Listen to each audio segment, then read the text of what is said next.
Right. Something is already moving before I have even properly settled into this. That does not always happen. Usually there is a period at the beginning of a reading where I am orienting, getting the feel of the field, waiting for the clearest thread to present itself before I start pulling on anything. That patient opening process, not today. Today, something came forward immediately, and it came forward with a particular quality that I have learned over more years of doing this than I sometimes care to count, to pay attention to without delay. Urgency, not the manufactured urgency of a situation in crisis, something more like the urgency of a train that has already left the station, of something already in motion that you need to be positioned correctly to receive rather than scrambling to catch after it has passed. There is a call coming towards you, Virgo, and the reason this reading exists, the reason something pulled you here before it arrives, is that there is specific preparation required. Not emotional preparation in the vague, brace yourself sense. Actual, concrete, this is what you need to understand before you pick up that phone preparation. So let us not waste time getting to it. Though first, genuinely, a moment for this community. I have been sitting with something one of you wrote recently about how these readings feel less like predictions and more like permission. Permission to trust what you already sensed. Permission to take your own perception seriously. I have been thinking about that word all week. Permission. And I think that is actually the most honest description of what good intuitive reading does that I have ever heard from someone on the receiving end of it. So thank you for that. To whoever wrote it, you articulated something I have been trying to explain for years. To everyone here, returning or arriving for the first time, thank you for bringing your attention into this space. It matters more than you know. Now, back to this call, because it will not wait, and neither should we. Let me tell you the first thing that landed when I looked at what is coming. The person making this call has been sitting on it, not for days, longer than days. There is an accumulated quality to what they are carrying into this moment, a weight that has been gathering over a considerable stretch of time. And what I am picking up is the very specific internal experience of someone who has rehearsed this moment repeatedly in the privacy of their own mind without ever quite arriving at a version they felt ready to actually execute. You know how that feels, probably. The conversation you have had with someone 100 times in your head, the words you have arranged and rearranged, the imagined responses you have prepared for. The way the rehearsal always feels more manageable than the prospect of the real thing. This person has been living in that rehearsal, and something has shifted recently that has moved them from rehearsal into action. Something changed in their calculus. Some internal threshold was crossed. The cost of continued silence finally exceeded the cost of the vulnerability required to make this call, and that tipping point, once reached, tends to move quickly, which is why I am sensing this as imminent rather than distant. The decision has already been made. The call is already, in the most meaningful sense, already happening. What remains is only the physical act of execution. Okay, wait.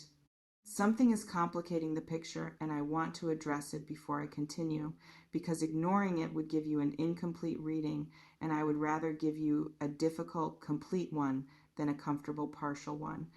The call is real. The intention behind it is real. But I am also picking up something around this person's state that I think you need to factor into how you receive what they bring. There is a gap between what they feel and what they are capable of articulating cleanly in real time under the pressure of an actual live conversation with you. And this gap is not small. What they carry in this call is larger, more complex, more genuinely felt than what is likely to come out of their mouth in the moment of saying it. And I want you to know that in advance, because here is what tends to happen when this gap exists and the person on the receiving end is not aware of it. The words land short of the feeling. The articulation is clumsy or incomplete or comes out sideways, as genuine feeling often does when it finally breaks through years of containment and hits the open air for the first time. And the person receiving it, expecting something commensurate with the significance of the call, hears the imperfect words and concludes that the feeling behind them must be equally imperfect. That conclusion would be inaccurate. Listen underneath the words. That is the instruction the reading is giving me most insistently right now. Whatever comes out of this person's mouth, whatever specific sentences they have assembled from their months of rehearsal, the actual content of what they are attempting to communicate is deeper and more substantial than the language they have available to carry it. Your job, if you choose to accept it, is to hear the depth rather than grade the delivery. Let me pull back for a second because I am getting ahead of myself and there is something I have not addressed yet that needs to come first. Why this call? Why now? What produced the tipping point I mentioned? Because understanding the why matters for what you do with the what. What I am picking up around the reason is interesting. It is not one thing. And honestly, the combination of things is more revealing than any single cause would be. There is something that happened recently in this person's life that functions as what I can only describe as a reality tax. A moment or a period where the ordinary buffers and distractions that people use to avoid sitting with the things they have been postponing were temporarily removed. Life stripped something away. Maybe comfort, maybe routine, maybe a relationship or a situation that had been occupying enough of their attention to make avoidance manageable. And in the absence of that buffer, what remained was everything they had been not quite looking at, including you, including what exists or existed or could exist between you. And they looked at it properly, perhaps for the first time, without the softening effect of whatever had been cushioning the examination. What they saw when they looked properly is what is making them pick up the phone. I want to say something about what you are going to feel when this call comes, and I want to say it plainly because I think pretending otherwise would not serve you. You are going to feel multiple things simultaneously, and some of them are going to contradict each other. There will be something that responds immediately, a warmth or a recognition or a relief, the particular sensation of a frequency you had grown accustomed to returning after an absence. That part of your response will be immediate and largely involuntary, the way certain music produces a physical response before you have consciously processed what you are hearing. And alongside that, or perhaps slightly behind it, there will be something more guarded, more careful. The part of you that has lived through whatever the history between you contains, that has felt the distance, that has done its own reckoning during whatever period of silence or separation preceded this call. That part is going to want to be careful, is going to remember things that the warmer part of your response is temporarily not thinking about. Both of those responses are legitimate. Neither one is the correct response that cancels out the other. They are both true simultaneously. And the reading is actually showing me that the particular combination of them, that simultaneous warmth and carefulness, is exactly the right internal posture for receiving what this call is bringing. not fully open in a way that bypasses your own experience, not fully guarded in a way that makes genuine reception impossible, both at the same time. You are capable of that. I am seeing it clearly. Now, I want to get into what I think you actually need to know before this happens, because that is what this reading promised, and I want to deliver it specifically. The first thing, this call is going to ask something of you that you have not been asked to give in a while, possibly something you had quietly decided you were done making available to this particular person. It is going to ask for your presence, your genuine, full, undistracted, listening presence. Not the kind where one part of your mind is in the conversation while another part is already several steps ahead, processing implications and formulating responses and writing the story of what this means. Just presence, actual listening. Because what this person has to say under the clumsy or incomplete or sideways delivery I mentioned earlier contains something specific that you will miss if you are too far ahead of the actual moment. Something small might carry the most weight, a particular phrase, a specific admission, something they say almost in passing that is actually the center of the whole thing, but that arrives without fanfare because they do not even fully realize they have said the most important thing until it is already out. Stay close to the conversation. Do not race ahead of it. The second thing you need to know, you do not have to resolve everything in this call. I am picking up an anticipatory pressure around this, a sense that when the call comes, you will feel the weight of everything that has been unspoken or unresolved between you, and that there will be an almost gravitational pull toward using this single conversation to address all of it, to get everything out and examined and settled. Resist that pull. Not because those things do not deserve addressing, they do, but because the conditions of a first real conversation after a significant distance are not the right conditions for the deepest resolving.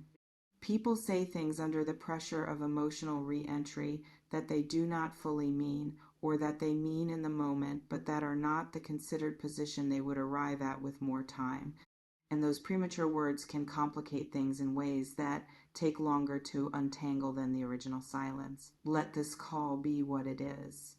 Let it open something rather than trying to make it close everything. The door. That is what this call represents. A door being opened. You do not have to furnish the entire room the moment the door swings wide. There is something else here that came through with a sharpness that surprised me, and I want to include it because I think it is possibly the most practically useful thing in this reading.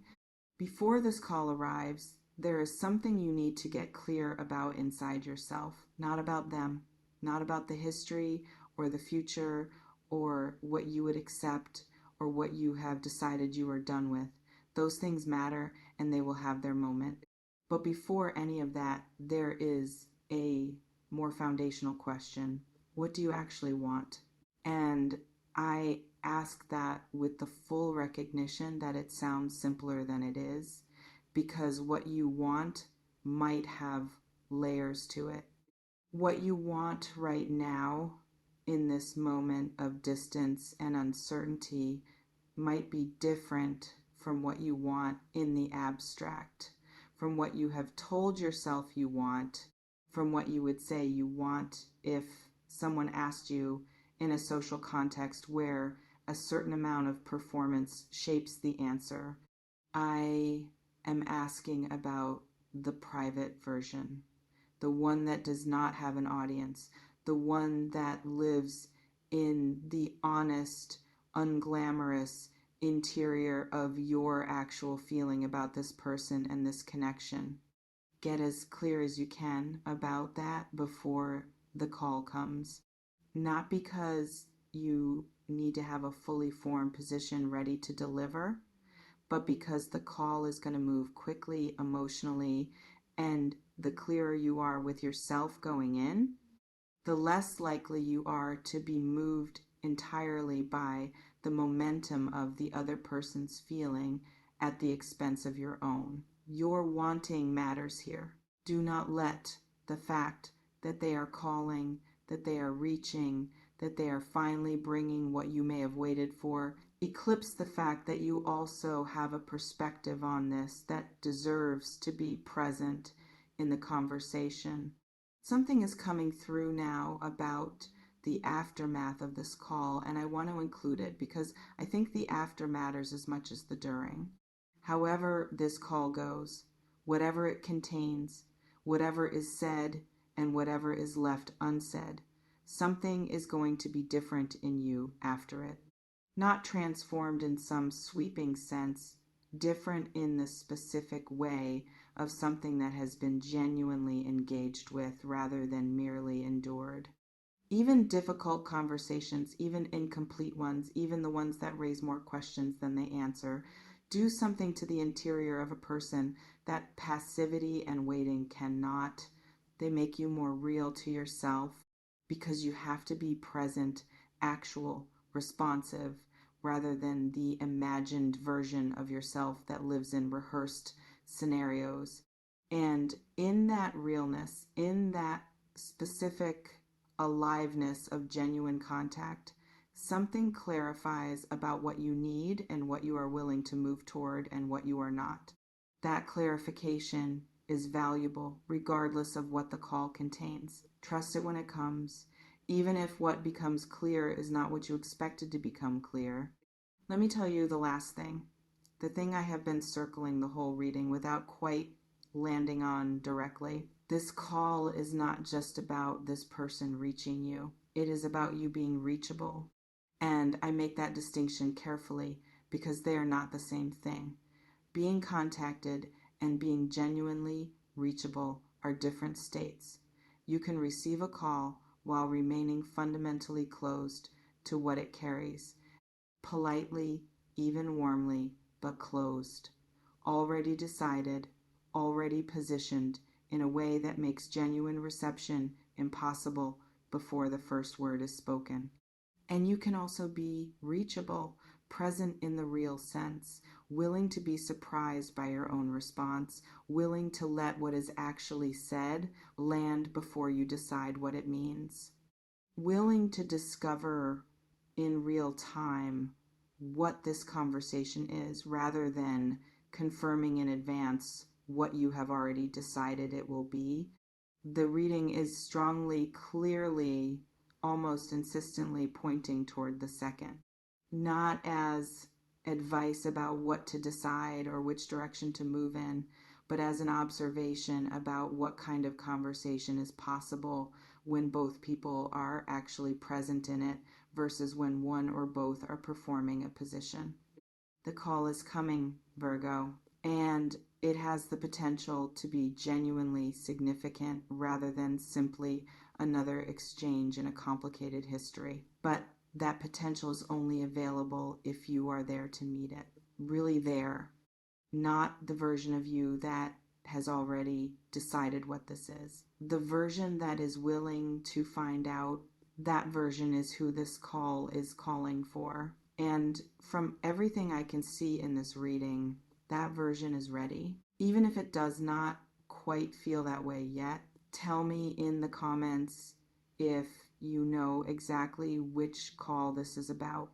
If a name came to you in the first 30 seconds of this reading and has not left since, those are the ones I want to hear about most, because that knowing you already have, the one that produced the name before I had even finished the sentence, that is the most important piece of preparation you could possibly bring into this. You already know who is calling.